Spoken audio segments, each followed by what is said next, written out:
recently, I started hearing, y'all, about more and more people who have been married for decades starting to get divorced. Has anybody else heard this? Yes. Okay. And I thought to myself, well, that never used to happen. You know, once people made it past a certain number, like 20 years, you're just in it for life. Just there. You're just going to take yourself all the way to the flat line, you know?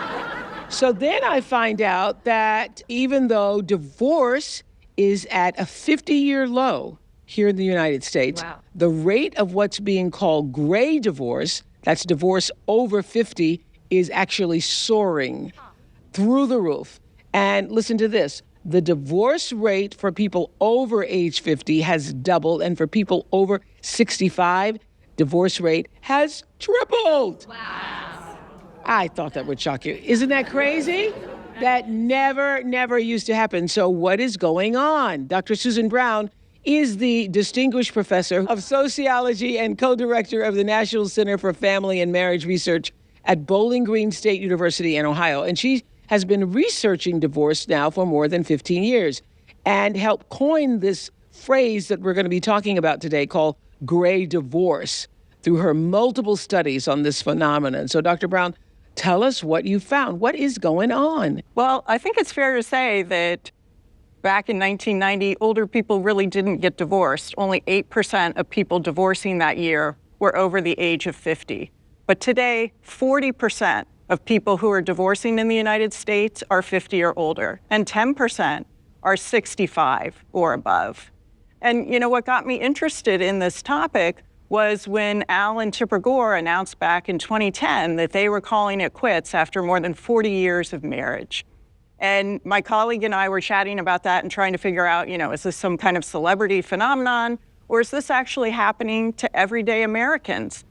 And so we decided we were going to crunch the numbers, and we were really floored to find out that the rate of divorce for people over age 50 had doubled since 1990. Wow. And the reason is? Well, I think there are a number of reasons. I mean, one thing that we can point to is that the norm of marriage as a lifelong institution is eroding, because now what we're doing is turning to our marriages for self-fulfillment. And when we're unsatisfied, most Americans, including older adults, see divorce as an acceptable solution. We can also point to the rising rate of female labor force participation. The vast majority of wives are working now, and so they can afford to get divorced. They're no longer economically dependent on their husbands. And we can also point to the gains that we've made in health and longevity. Those have changed the calculus. If you survive to age 65 these days, you can expect to live another 20 years, which is a long time to spend with someone you're not that into anymore. And that's why people are coming to you. Yes. Susan Guthrie was a top family law attorney and mediator for more than 30 years. And 6 years ago, Susan started the popular podcast, Divorce and Beyond. And I really love that title because there is a beyond and it's forward thinking. So Susan, you have worked with just hundreds of people, right, who have gone through this great divorce. And what do you see happening? You know, it's such a good question, because I have to say 30 years ago, like my colleague said, Dr. Brown, we didn't see great divorce. We saw people, you know, in the early stages of divorce splitting up. But then I would say probably 20, 15 years ago, I still remember my first 40-plus year divorce. And it was so unusual that it still stays in my mind 30 so tell us about years it. later. You know, it was a tale that may sound more familiar these days. It was a couple who had met in their late teens. He was a public servant, and he worked day shift. She worked night shift. He retired after 42 years. And yes, I see, right? Yeah. He retired. He was home all day when she was home all day. And they were in attorneys' offices within 3 months. Wow. Within 3 months. Wow, y'all. So it worked as long as he was out? They never saw, I mean, they did have 4 children, so they saw each other at some points.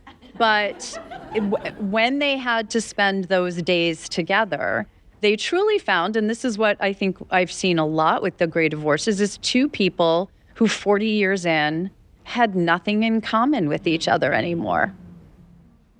Uh-huh. Yeah. And now women who are filing more so than men, right? Women feel like I have another 10, 15, 20 years. Why should I stay in a relationship when there's nothing? When it's not serving me. When it's not serving me. Yeah. Well, you all know Lori Gottlieb. She's a psychotherapist and New York Times best-selling author of I love this, maybe you should talk to someone. That's the name of the book. Maybe you should talk to someone. She also writes the Ask the Therapist advice column for the New York Times. So hi again, Lori. Hello. Great to see you again. Help us understand what it is women are actually navigating emotionally when they go through this great divorce. Yeah.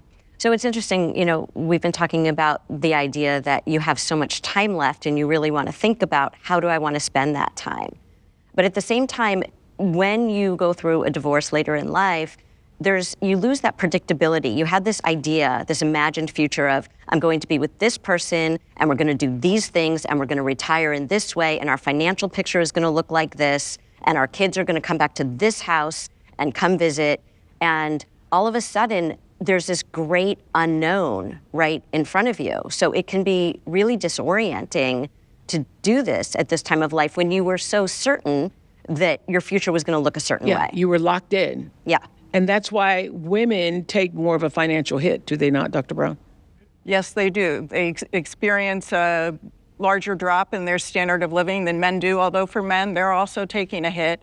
And I would say for both men and women alike, their levels of wealth, all of their savings they've amassed over decades, that's dropping by half because, of course, divorce entails the division of assets. And at this stage of the life course, it's slow going to recover from divorce from a financial perspective. It is. You're finding the same thing, Susan. Absolutely. For someone who's divorcing at 50, they have maybe 10, 15 years to start to recoup the financial, I'll call it losses, right? The division of those assets.